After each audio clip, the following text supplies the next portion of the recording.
September 7th, 1996 started as a celebration and ended with a murder that would haunt hip-hop forever. To understand what happened to Tupac Shakur that night in Las Vegas, you need to understand how a series of events, a boxing match, gang affiliations, a casino brawl, and an East Coast-West Coast rivalry collided in the worst possible way.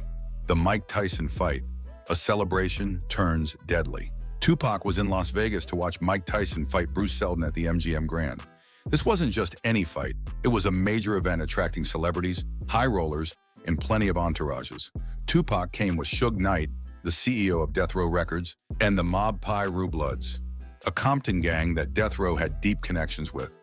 Tyson knocked out Seldon in just 89 seconds. The crowd was hyped, and Tupac's group was celebrating as they left the arena. But as they walked through the MGM Grand lobby, someone from Suge's crew spotted Orlando Anderson, a member of the South Side Compton Crips. The casino beatdown, lighting the fuse. What happened next was caught on the MGM Grand security cameras. Tupac and several Fa.pacaveli members attacked Orlando Anderson in the casino lobby, punching and kicking him as hotel security rushed to break it up. The beating lasted less than a minute before security separated them, but the damage was done. Why did they jump Anderson? Weeks earlier, Anderson and other Crips had allegedly robbed a Death Row Records affiliate at a Foot Locker in Compton, stealing a Death Row chain, a major disrespect in gang culture. When Tupac's crew spotted Anderson at the MGM, they saw an opportunity for retaliation. This was the critical mistake. Tupac had just publicly attacked a known Crip gang member in front of hundreds of witnesses and security cameras. Anderson wasn't arrested. Hotel security simply escorted him out. He was humiliated, beaten, and now he knew exactly where Tupac was.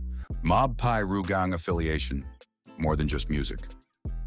People often forget that Death Row Records wasn't just a record label. It was deeply intertwined with the Fa.pacaveli Bloods. Suge Knight used gang members for security, muscle, and intimidation. Tupac, though not a gang member himself, aligned with the Bloods after signing with Death Row. He wore red, threw up gang signs, and surrounded himself with active gang members.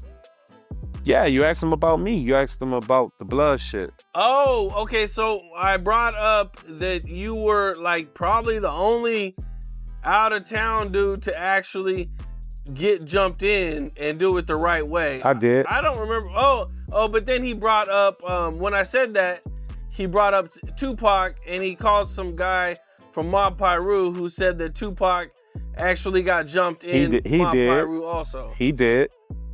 What'd you say? How many phases did he have to run? That's Cam Capone. He asked you. Shit, neck bone, hair run, and bun tree. What happened? Neck bone, hair on, and bun tree. Is that what you heard too? Yep, that's what I was told. You hear me? His words meant a lot growing up, but players up, and his up became his death. This wasn't just posturing. There were real consequences. The Bloods-Crips rivalry in Compton was deadly serious, with decades of bloodshed behind it. By aligning himself so closely with Fa.pacaveli, Tupac made himself a target for their enemies. He was living a gang lifestyle without fully understanding that gang beef doesn't care if you're famous, rich, or trying to make music. Orlando Anderson, the alleged shooter. Orlando Anderson became the prime suspect in Tupac's murder, though he was never charged and denied involvement until his death in an unrelated gang shooting in 1998. The theory is simple. After being humiliated at the MGM, Anderson and other Crips armed themselves and went looking for retaliation. Around 11:15 p.m. that night, a white Cadillac pulled up next to Suge Knight's BMW at a red light on Las Vegas Boulevard. Someone in the Cadillac opened fire, hitting Tupac 4 times. Suge was only grazed by shrapnel. Tupac died 6 days later from his injuries. Witnesses placed Anderson in Las Vegas that night.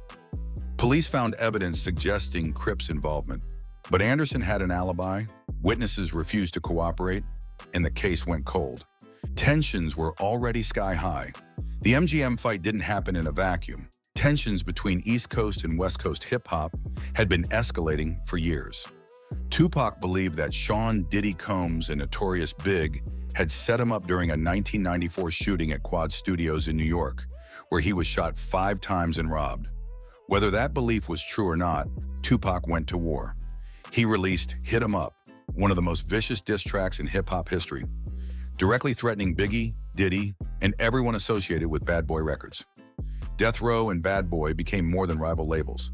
They became symbols of a coastal war that was about ego, money, and pride. 6 months after Tupac's murder, Biggie was killed in a similar drive-by shooting in Los Angeles. Another unsolved murder that many believe was retaliation for Tupac's death. The cycle of violence that started with egos and diss tracks ended with two of hip-hop's greatest talents dead before either turned 26.